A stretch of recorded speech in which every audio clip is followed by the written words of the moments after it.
तो पंकज सर, पहला सवाल आज, पहला जो बजिंग स्टॉक है वो ऑब्वियसली आज रिलायंस इंडस्ट्रीज होगा, देश की सबसे बड़ी कंपनी। और जैसे नंबर्स आए हैं, अदर इनकम को हटा दे, वो एशियन पेंट वाले अदर इनकम को हटा दिया जाए तो नंबर्स वैसे इन लाइन है या स्लाइटली वीक साइड पर है। सो रिलायंस में दो तरह के निवेशक हमें आमतौर पर सवाल पूछते हैं। पहले वो जो इन्वेस्टर हैं जो रिलायंस को लेकर बैठे हुए हैं लॉन्ग टर्म के लिए, उनके लिए क्या राय दोगे आप, यहाँ एवरेज करें या कहाँ एवरेज करें? दूसरा, वो ट्रेडर जिन्होंने एंट्री की है, ट्रेडिंग की पोजीशंस को देख के आज की शॉर्ट फॉल में की रिकवरी होगी, वो क्या करें? एशियन पेंट का चंक निकाल भी ले तभी रिलायंस का जो रिजल्ट इन लोगों ने पेश किया है, मेरे हिसाब से ये ठीक है। क्यों तो क्वार्टर फर्स्ट के रिजल्ट्स हैं, थोड़ा इसके अंदर मिला जुला ही माहौल रहता है हमेशा से। अगर हम लोग हिस्टोरिकल डेटा देखते हैं, रिलायंस का हो या चाहे निफ्टी फिफ्टी के कोई भी स्टॉक्स हो, इसके हिस्टोरिकल डेटा अगर हम लोग देखते हैं तो इसी तरीके के रिजल्ट्स हम लोग विटनेस करे हैं। लेकिन ये जो रिजल्ट्स इनका अभी दिख रहा है, मुझे लगता है कि ये मिक्स है और इतना घबराने वाला बात नहीं है। जिस हिसाब से इसकी कमेंट्री भी आई है कि हर 4 साल में जो है कि मार्जिन्स जो है इनके डबल्स होते हुए नजर आएंगे। मुझे लगता है कि लंबी रेस का घोड़ा है, लंबी रेस के लिए ही रिलायंस में खेलना चाहिए। अगर आपको कभी आप इसकी मोमेंटम पकड़ ले ट्रेडिंग के लिए तो वो बात अलग है, लेकिन इसको होल्ड करके ही चलना है। चाहे मंदी हो चाहे तेजी हो, इसको होल्ड करके चले। रिजल्ट्स के हिसाब से, मेरे हिसाब से ये क्वार्टर थोड़ा सा मिक्स्ड है, लेकिन बाय करने की सलाह रहेगी। तो आपके लिए रिलायंस को होल्ड रखना, बाय रखना ही जरूरी है। छोटा मोटा आप ट्रेड करते रहें, उतार चढ़ाव को आप प्ले प्ले करते रहें, वो अपनी जगह है, लेकिन आप लॉन्गर ड्यूरेशन ऑफ टाइम में रिलायंस को होल्ड ही रखिएगा। अगला नाम है HDFC bank. Pankaj sir, 1:1 bonus in the history पहली बार एचडीएफसी बैंक ने दिया, और स्पेशल डिविडेंड ₹5 का प्लस नंबर्स। पूरा बाजार इस बात पे लिए पूरे वीकेंड पे झगड़ा चलता रहा कि एचडीएफसी के नंबर्स खराब हैं, खराब हैं, खराब हैं, लेकिन एचडीएफसी ने आज सरप्राइज करके 2% की तेजी दिखा दी। कैसे देख रहे हो एचडीएफसी बैंक को? सर देखिए, डेफिनेटली आज बैंक निफ्टी को सबसे बड़ा सपोर्ट जो मिला है वो एचडीएफसी बैंक का ही मिला है।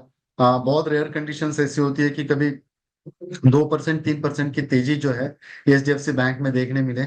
लेकिन अगर हम लोग ओवरऑल पोर्टफोलियो में रेवेन्यू की अगर बात करते हैं यहाँ पे एचडीएफसी के स्टॉक्स को लेकर, तो वो मीनवाइल 9% 8% के आसपास की ग्रोथ दिखाता है ईयर ऑन ईयर बेसिस पे। मुझे लगता है कि एचडीएफसी बैंक को बहुत अच्छी तरीके से ट्रेड किया जा सकता है बैंक निफ्टी के ट्रेडिंग कर। एचडीएफसी बैंक पर्टिकुलरली जो 1920 1930 की रेंज चल रही है, मुझे नहीं लगता है कि ये आने वाले दिनों में 2100 के ऊपर का भाव ये इस साल के अंदर कभी क्रॉस हो सकता है इसमें। लेकिन यस, जिस तरीके से एचडीएफसी बैंक ने जो बोनस इशू किया और जो ₹5 का जो डिविडेंड दिया, उसने थोड़ा सरप्राइज जरूर किया है, तो उसका रिवॉर्ड जरूर मार्केट को देखने मिल रहा है यहाँ पे। हम्म। इसके अलावा दूसरा नाम आता है आईसीआईसीआई बैंक, क्योंकि नंबर्स में आईसीआईसीआई बैंक के भी नंबर आए, वो भी नंबर खराब तो नहीं थे, ठीक है। सो इसको आप कैसे रीड कर रहे हो?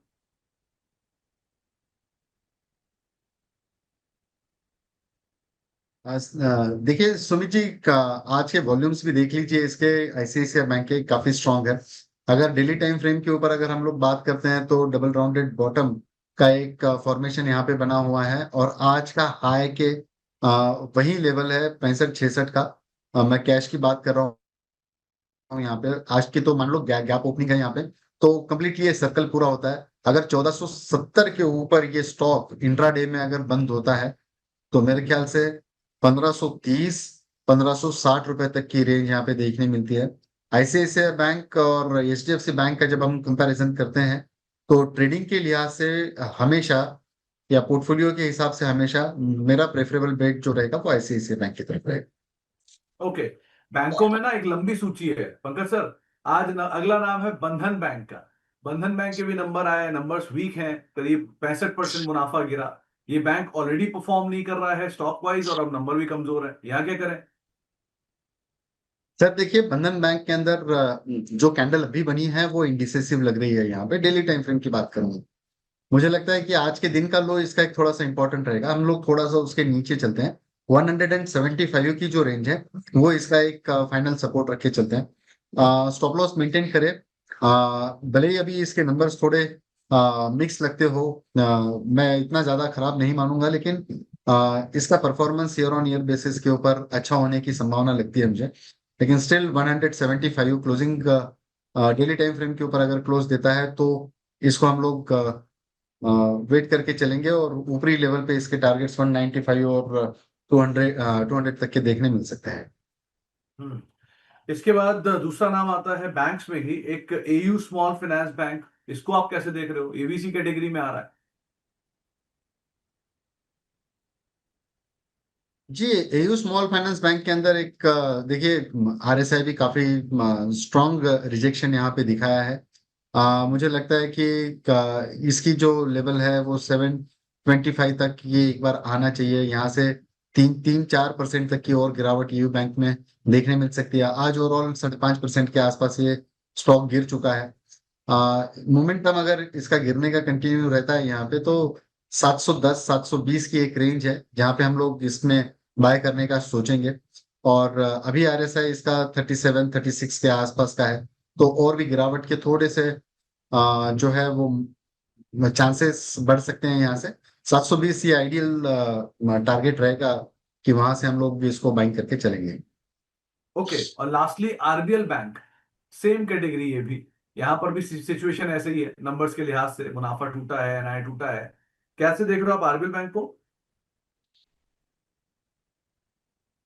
सर, आरबीएल बैंक का आप अगर डेली चार्ट फ्रेम अगर देखते हैं तो एक बहुत शानदार राइड यहाँ पे देखने मिली है। इनफैक्ट मार्च के महीने में, फरवरी के एंड से जो इसके अंदर एक बढ़िया रिदम यहाँ पे मिला।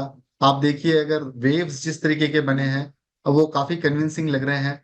मुझे लगता है कि 262 की ये जो बाय प्राइस, जो ये अभी फिलहाल करंट मार्केट प्राइस इसकी चल रही है, इस पे खरीदारी की सलाह रहेगी। हो सकता है यहाँ से और थोड़ा नीचे आ जाए 250 में। घबराने वाली बात लग नहीं रही है जिस तरीके से। मैं नंबर्स को तो मैं एक टाइम के लिए ही देखता हूँ सर, क्यों तो हम लोग टेक्निकल्स थोड़ा ज्यादा प्रेफर करते हैं। तो डेफिनेटली इसको होल्ड करने की सलाह रहेगी, 250 रुपए तक एक्यूमुलेट करने की सलाह रहेगी। 240 रुपए का एक छोटा सा एक स्टॉप लॉस मेंटेन करके चले, और ऊपरी लेवल में जो टारगेट्स हैं मुझे लगता है कि 275-300 रुपीज तक के देखने मिल सकते हैं। ओके, तो ये सब वो स्टॉक थे जहां पे खबरें हैं, बज हैं, ट्रिगर हैं, उनके आधार पे आप नजर बना के रख सकते हैं।